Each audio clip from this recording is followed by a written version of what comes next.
তুমি কোন চাটের আব্বাস? তুমি আসছো এখানে মামলা করতে? গুনার টাইম নাই, ভদ্র হতে শিখুন। আমরা সভ্য সমাজে বসবাস করি, অসভ্য আচরণ করবেন না। অসভ্য আচরণ যদি করেন, কিভাবে আপনাকে সভ্য করতে হয়, আপনাদেরকে সভ্য করতে হয়, এটা আমাদের ভালো করে জানা আছে। অনেক আমরা সহ্য করেছি।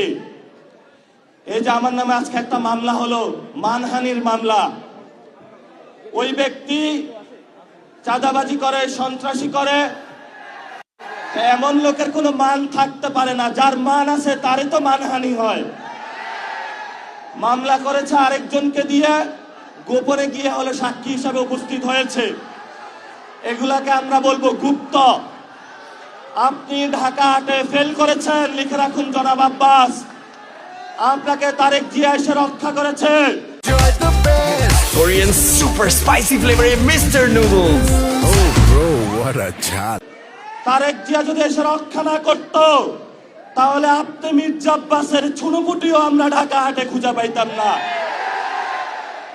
হালে পানি আছে, এখনো বেঁচে থাকার সুযোগ আছে।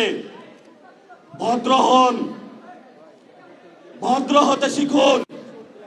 আমরা সভ্য সমাজে বসবাস করি, অসভ্য আচরণ করবেন না। অসভ্য আচরণ যদি করেন, কিভাবে আপনাকে সভ্য করতে হয়, আপনাদেরকে সভ্য করতে হয়, এটা আমাদের ভালো করে জানা আছে। ওরা আমাদের ভয় দেখায়, আমরা এক আল্লাহ ছাড়া কারো কাছে ভয় পাই না। মামলা হামলা অনেক আগেই পার করেছি। শেখ হাসিনার আমলে রিমান্ডে নিয়ে আমাকে মাথা নিচের দিকে দিয়ে, পা উপর দিকে দিয়ে সারা রাত নির্যাতন করেছিল, কখনো আপোষ করার চেষ্টা করি নাই। তুমি কোন চাটের আব্বাস? তুমি আসছো এখানে মামলা করতে? গুনার টাইম নাই। সিনিয়র সিটিজেন আসেন, সিনিয়র সিটিজেন আসেন। আমরা সম্মান করতে চাই, কিন্তু নিজের সম্মান যদি না রাখতে পারেন, তাহলে এই যারা ইয়াং জেনারেশন আছে, জেনজিরা আছে, আপনার পুরা সম্মানের চাদর খুলে বুড়িগঙ্গায় নিক্ষেপ করবে। আমরা ধৈর্য ধারণ করতেছি।